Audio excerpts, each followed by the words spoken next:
My parents called me uneducated trash and kicked me out. "Get out, you lowlife," Dad shouted. They had no idea I make $15 million. I just said, "All right," and didn't argue. The next day, I moved into my beach house, so this is probably going to be a long one, but I need to get this off my chest. Sorry in advance for any typos. I'm still pretty emotional about all this. Growing up in Columbus, Ohio, I was always the weird kid in my family. While my siblings, Thomas and Jennifer, were doing the whole traditional thing, good grades, college prep, following every rule, I was out there trying to make money however I could. I'm talking like when I was 10 years old, I had this elaborate lemonade stand that put other kids to shame. I had different flavors, loyalty punch cards, the whole 9 yards. Other kids thought I was nuts, but I made decent money for a 10-year-old. By 13, I was fixing people's computers for $20 an hour when the local repair shop was charging $75. I taught myself everything from YouTube and forums, spent hours troubleshooting problems that certified technicians couldn't figure out. My parents thought it was cute, but also kind of concerning. Dad would always say stuff like, "Eliza needs to focus on her real studies. These little games won't pay the bills when she grows up." My dad, William, was an accountant at the same boring firm for like 30 years. Super traditional guy. Thought college was literally the only way to succeed in life.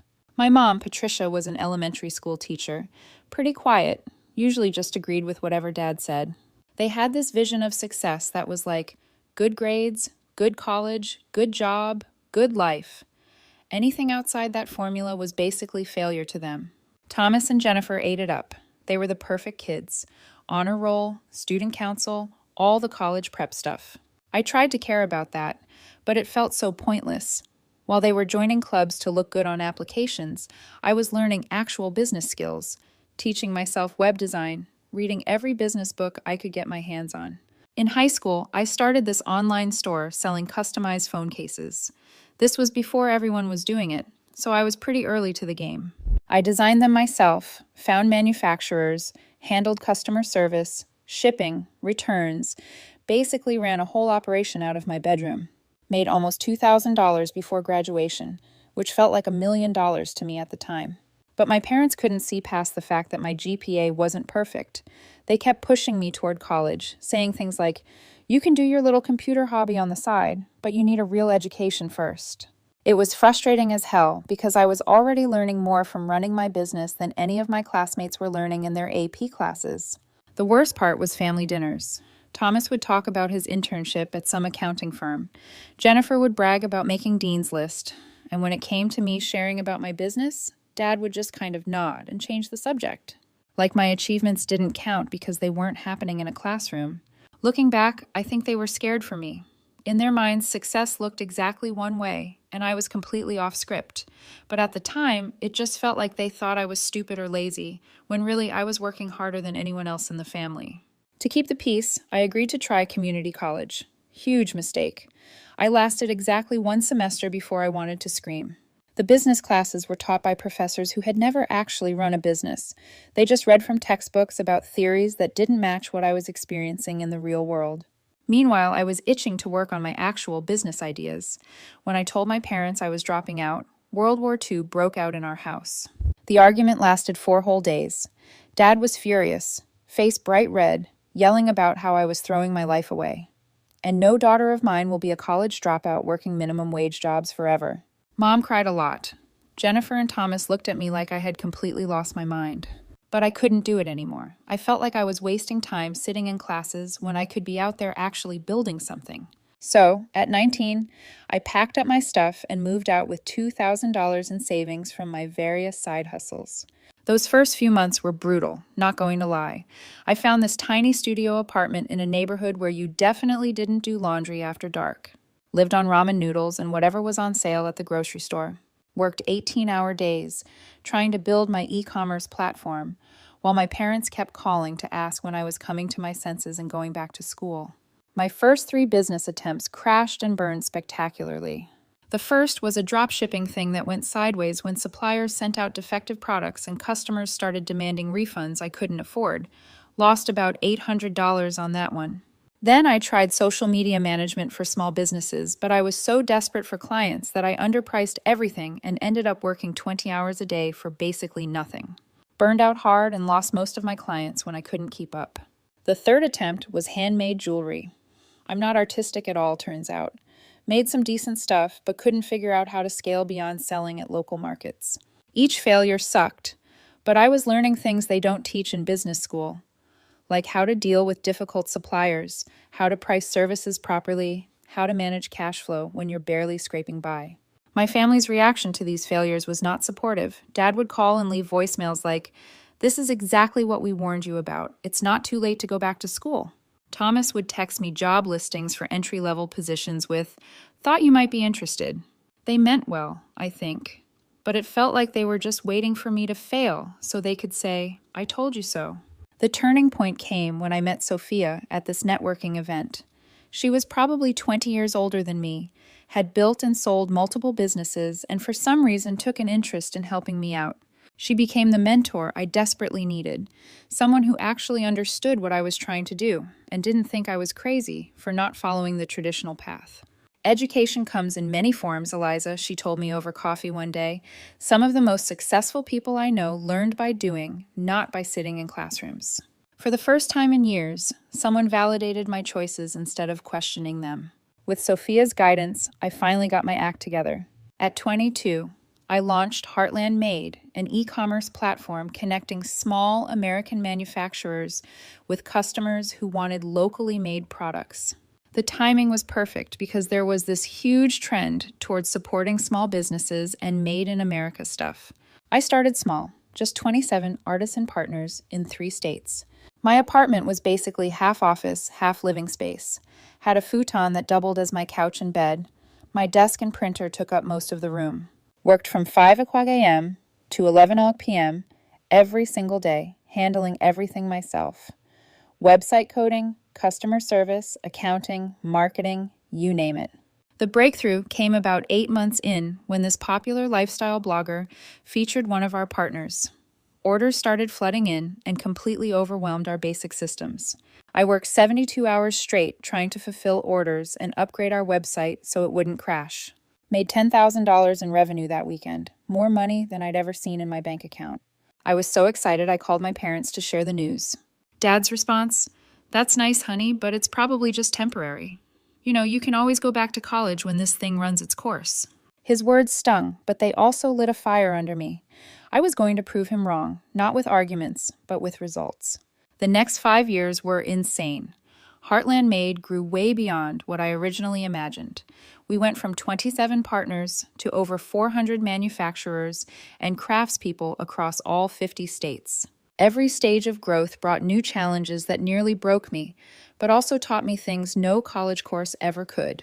When our servers crashed during a major Black Friday promotion, I stayed up 48 hours straight with developers getting everything back online while personally responding to hundreds of angry customer emails. When a bigger competitor tried to poach our best sellers by offering better commission rates, I drove around the country meeting with each partner in person, strengthening relationships and improving our terms. The most difficult period was year 2, when we were growing too fast for our cash flow. We had inventory needs that were outpacing revenue, and I went 4 months without paying myself a salary.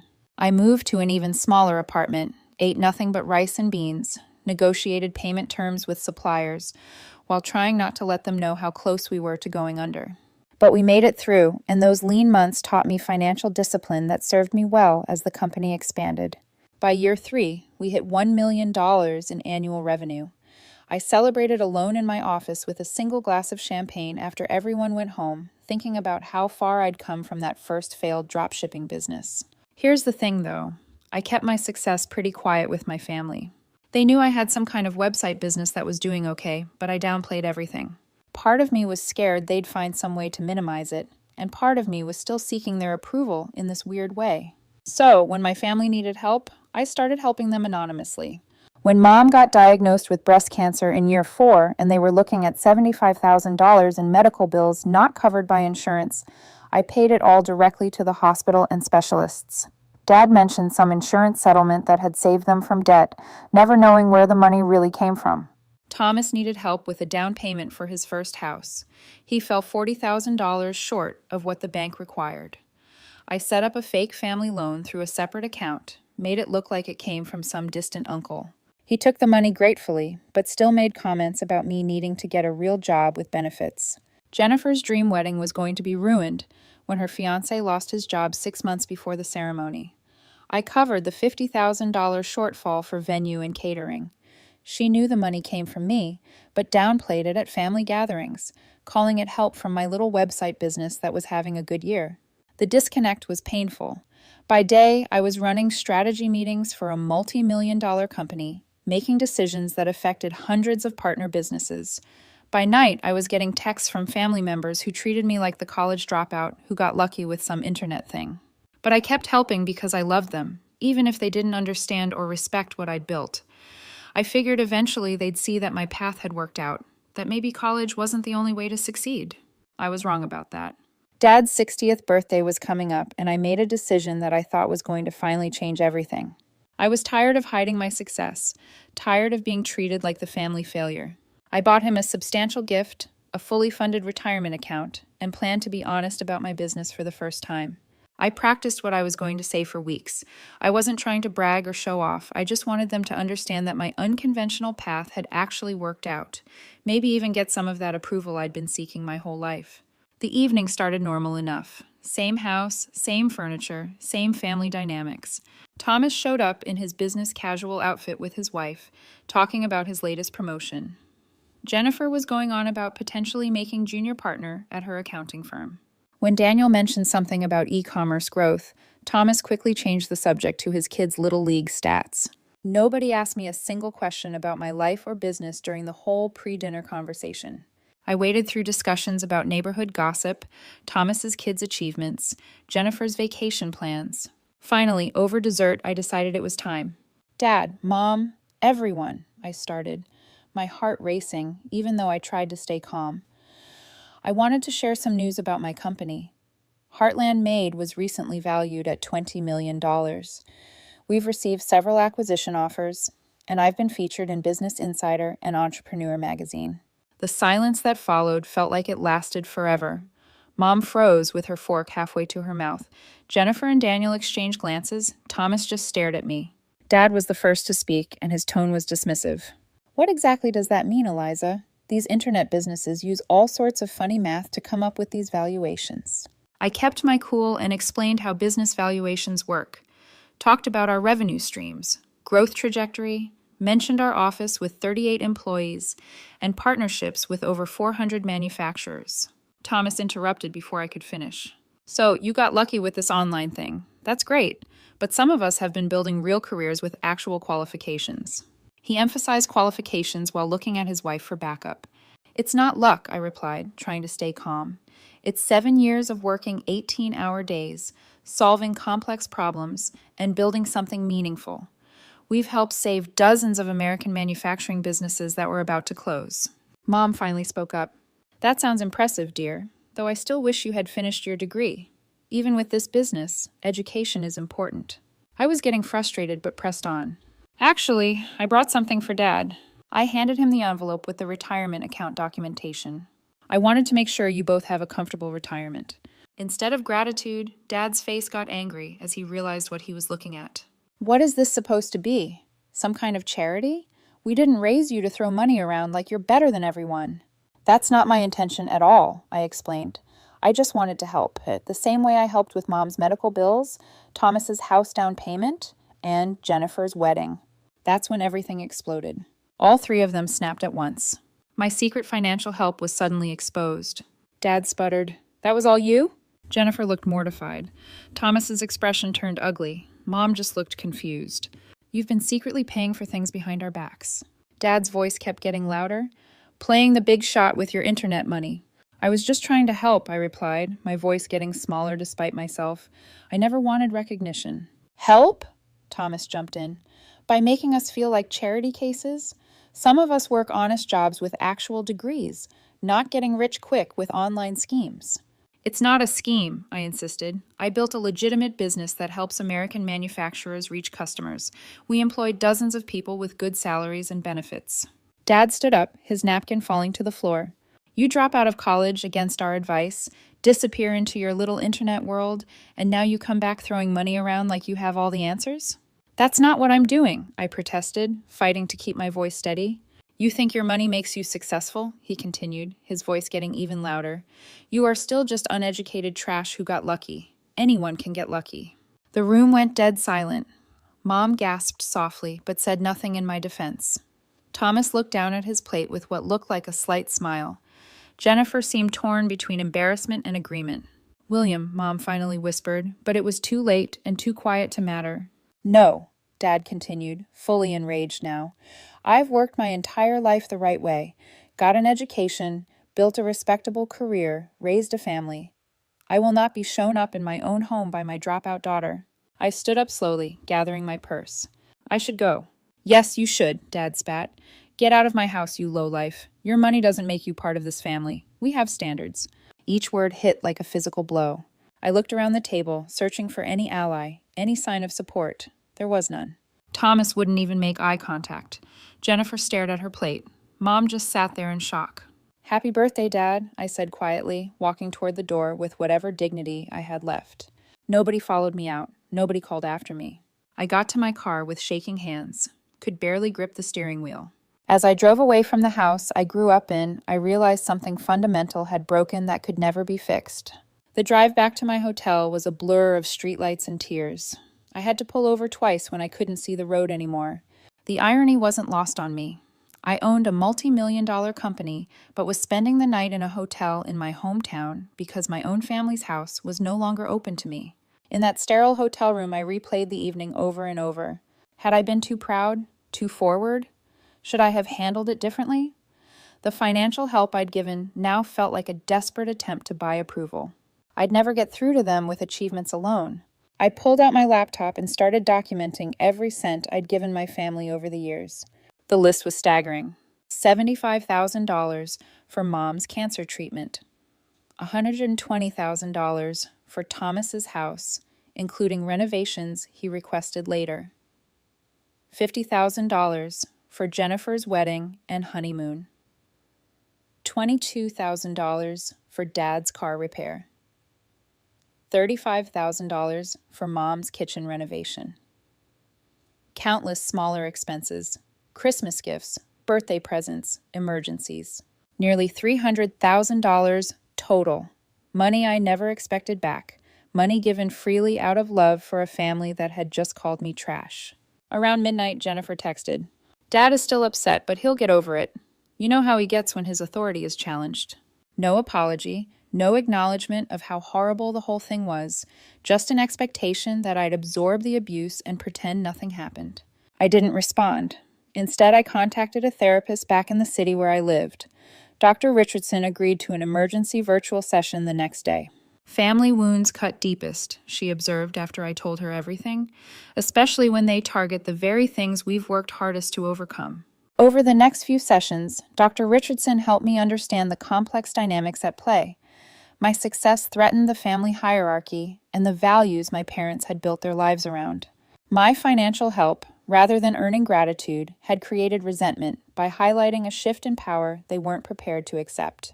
Your father's identity is built around being the provider and authority, she explained. Your success challenges both roles. I started journaling, documenting not just that horrible night, but patterns throughout my childhood. Subtle ways my entrepreneurial spirit had been discouraged. Times when academic achievements were celebrated while business successes were minimized. The constant reminder that without a degree, I'd never truly succeed. This process revealed how deeply I'd internalized those messages. Despite outward success, part of me still felt like the family failure, the dropout who had something to prove. This explained my reluctance to openly discuss my achievements and my continuous financial support without recognition. A week after the disaster dinner, Jennifer called. I let it go to voicemail. Eliza, please call back. Dad feels bad about what happened. We all do. But you have to understand how it looked. You coming in and basically showing off your money. It was insensitive to the rest of us who worked hard for our careers. I deleted the message. The narrative twist was breathtaking. Somehow, I'd become the villain for stating facts about my business after years of minimizing my success. Thomas texted next. Family is family. Let's move past this. No apology, just an expectation that I'd accept my role and the treatment that came with it. 2 weeks later, I made a decision that felt both terrifying and liberating. I was going to prioritize self-respect over toxic family dynamics.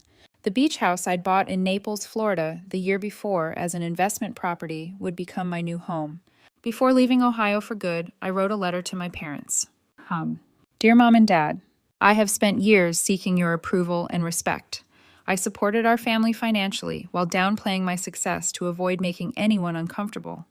Despite building a $20 million company that helps preserve American manufacturing jobs, I've been made to feel like the family failure because I chose a different path. When Dad called me uneducated trash and a lowlife, it revealed how you truly see me. No amount of success will ever change that perception. I can't continue participating in a relationship where my worth is measured by credentials rather than character and achievement. I will always love you both, but I need distance for my own well-being. I hope someday we can rebuild our relationship on a foundation of mutual respect. Love, Eliza. I sealed it and mailed it personally. No response came. With my executive assistant's help, I arranged for my belongings in Ohio to be packed and shipped to Florida. Donated most of my furniture and clothes to local charities. I wanted a fresh start with minimal baggage. My company could run remotely with occasional trips back for important meetings. The leadership team I'd built was strong enough to handle day-to-day operations without me physically being there. As I boarded the plane to Florida, I felt a complex mix of grief and freedom. The family I'd tried so hard to please was behind me, but so was the burden of seeking approval I'd never receive. Naples, Florida, greeted me with warm sunshine and salt air, such a contrast to the gray Ohio winter I'd left behind. My beach house sat on a quiet stretch of shoreline, a modern 2-story place with floor-to-ceiling windows facing the Gulf of Mexico. I'd only visited twice for brief vacations, so it felt more like an upscale hotel than a home. Making this place truly mine became a form of therapy. Started with the master bedroom, replacing the generic beige bedding with handcrafted quilts from one of my Heartland-made artisans in North Carolina. The mass-produced art came down, replaced with original pieces from emerging American artists I'd discovered through the business. Every morning, I woke up to the sound of waves and authentic creativity surrounding me. The kitchen transformation came next. Installed open shelving to display handmade pottery from our Vermont and New Mexico partners. The industrial appliances stayed, but colorful textiles and locally crafted wooden serving boards warmed the space. Establishing routines became essential. Each morning started with a sunrise walk along the beach, bare feet in cool sand, collecting shells and watching dolphins. I found a local coffee shop run by a Cuban-American family where I became a regular. They greeted me by name, not by my order number. Running the business remotely was easier than I expected. Video conferences replaced in-person meetings, and our systems functioned smoothly without the daily commute and office distractions. I was actually more productive and made clearer decisions from my peaceful new headquarters. My executive team visited after the first month for 3 days of strategic planning on my oceanfront deck. Several commented on positive changes they noticed in my leadership style. "You seem more centered, Eliza," my operations director observed, "more confident in your decisions." He was right. Without the constant undercurrent of seeking family approval, my business instincts flowed more naturally. I trusted my judgment without the shadow of Dad's criticism hanging over every choice. Community involvement became another anchor. I joined the local Chamber of Commerce and a business women's networking group. Unlike back home where I downplayed my success, here I was open about my company and achievements. The respect came naturally without the baggage of who I'd been before. I befriended Marissa, who owned a local art gallery, and she introduced me to her circle of accomplished women in their 30s and 40s. They valued each other for present achievements rather than past credentials. Our weekly dinner gatherings became highlights, filled with laughter and conversations that never included questions about my education or suggestions that I'd gotten lucky. 3 weeks into my Florida life, Thomas showed up unannounced at my door on a Saturday afternoon. "Nice place," he said, whistling as he surveyed the ocean view from my living room. "Really nice." His appearance was jarring in my new sanctuary. He looked out of place in his button-down shirt and pressed khakis among my casual coastal decor. "What brings you to Florida, Thomas?" I asked, not offering a drink or seat. Family, he replied, with that confident smile he'd used to charm our parents since childhood. And I could use some advice about an investment opportunity, possibly a loan to get in on the ground floor. Without our parents as an audience, his pretense dropped quickly. This was a financial visit, nothing more. I'm not making loans to family members anymore, I said firmly. That chapter is closed. His expression hardened. So that's how it is. You move to your beach mansion and forget where you came from. Dad was right about you. Dad called me uneducated trash and kicked me out of his house, I reminded him. Is that what you came here to reinforce? Thomas backpedaled quickly. He didn't mean it like that. You know how he gets. Family fights happen. That wasn't a fight. It was a revelation, I replied. Now, if you'll excuse me, I have plans this afternoon. After showing him out, I sat on my deck watching waves, surprisingly unshaken by the encounter. The boundaries I was establishing felt right, even if they were painful to implement. That evening, I made a significant decision. I contacted my lawyer and established an anonymous scholarship fund at the community college I'd briefly attended. The Eliza Wilson Entrepreneurship Scholarship would provide full tuition and mentorship to 5 students annually who demonstrated entrepreneurial potential but lacked traditional academic advantages. Make sure the selection criteria focus on demonstrated initiative and creative problem solving, not grades, I instructed, and find mentors who've built actual businesses, not just taught business classes. Weeks turned into months, and the pain of family rejection transformed from an acute wound to more like an old injury that occasionally ached. I was building something new, not just a home, but an authentic life aligned with my values rather than someone else's expectations. Then something unexpected happened that brought everything full circle. The Naples Business Journal wasn't a publication I normally read, but Marissa texted me early one morning, insisting I pick up a copy. Page 3. You're going to want to see this. There I was, photographed on my deck with the Gulf of Mexico behind me, under the headline, E-commerce innovator brings multi-million-dollar business to Naples. The journalist had done her research, detailing Heartland Made's growth from startup to $20 million valuation, our impact on American manufacturing, and my recent entrepreneurship scholarship foundation. I didn't authorize this, I told Marissa when she called to congratulate me. Public records, she explained. Property transfers, business registrations. Once they knew you were here, the rest was easy to piece together. Besides, it's a great article. She was right. The piece was well-researched and flattering, focusing on business accomplishments rather than personal drama. I thought little more about it until the following week, when my phone started lighting up with social media notifications. The article had been picked up by several larger business publications, then shared extensively on LinkedIn and Facebook. Former high school classmates suddenly remembered our friendship. Teachers claimed they'd always seen my potential. Most surprising were messages from small business owners in my hometown, thanking me for representing what was possible without following traditional paths. You inspired me to finally launch my business, wrote one former classmate. If you could build something so substantial without a fancy degree, maybe my idea has merit too. The local newspaper back home even ran a condensed version with an additional angle. Local entrepreneur makes national impact. The irony wasn't lost on me. The same community that had subtly reinforced my parents' disappointment now celebrated me as a hometown success story.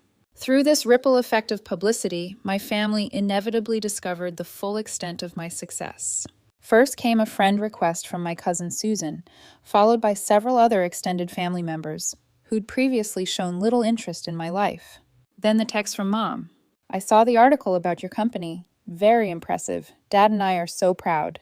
No mention of Dad's cruel words. No acknowledgement of the rift.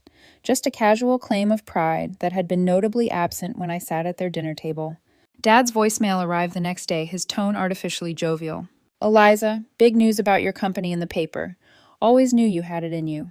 There seems to have been a misunderstanding last time we spoke. Call me back when you can. A misunderstanding. That's how he characterized calling his daughter uneducated trash and ordering her out of his house. 3 days later, Mom texted again. We're thinking of visiting Florida next month. Would love to see your new place. Let us know if that works for you. The message hit my stomach like a stone.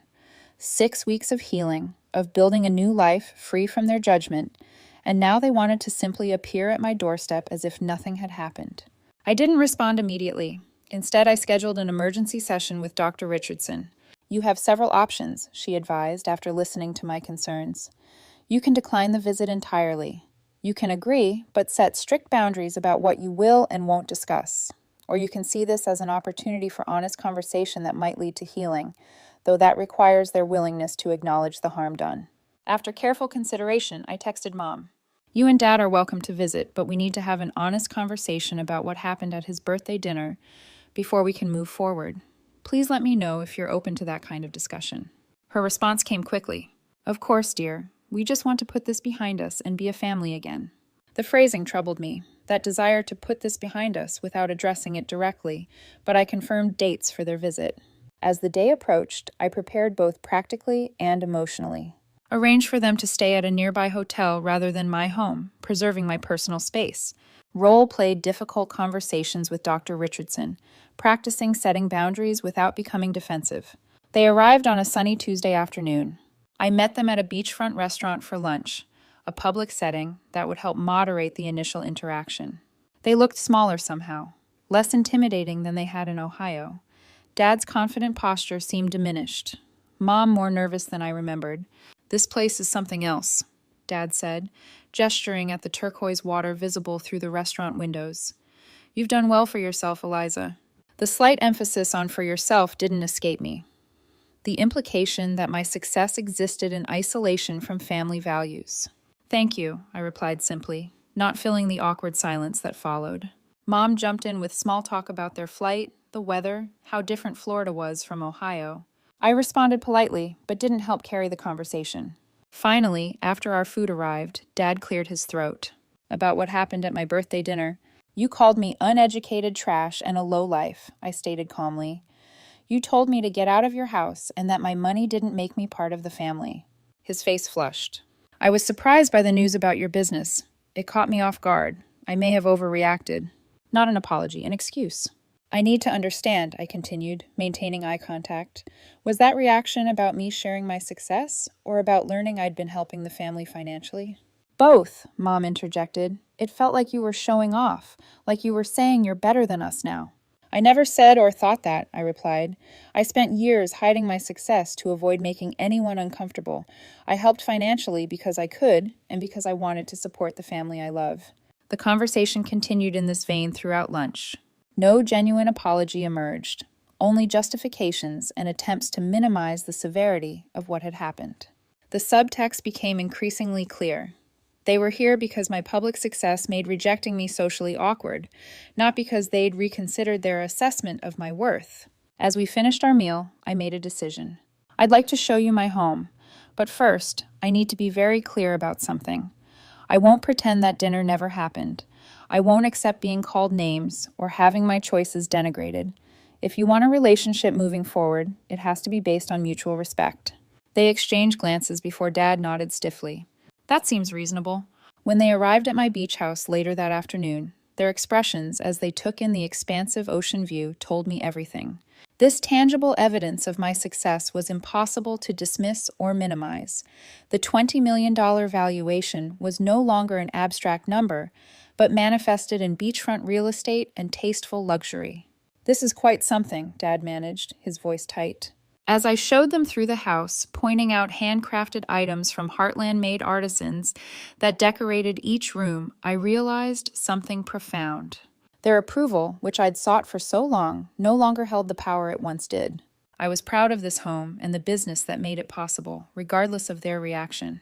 That revelation was perhaps the most valuable outcome of their visit, worth more than any apology they might have offered.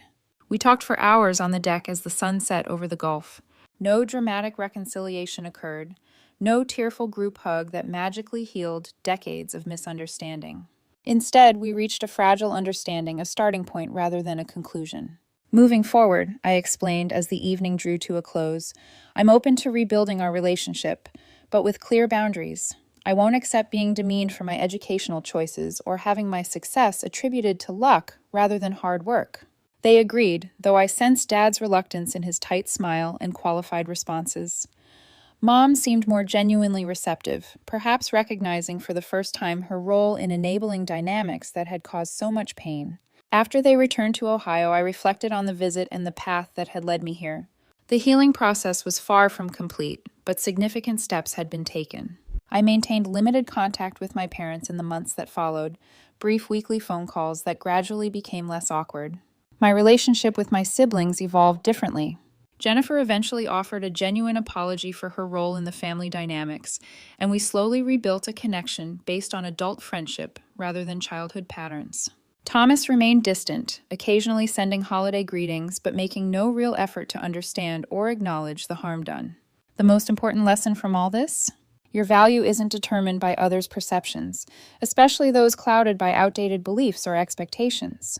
Success comes in countless forms, often unexpected ones.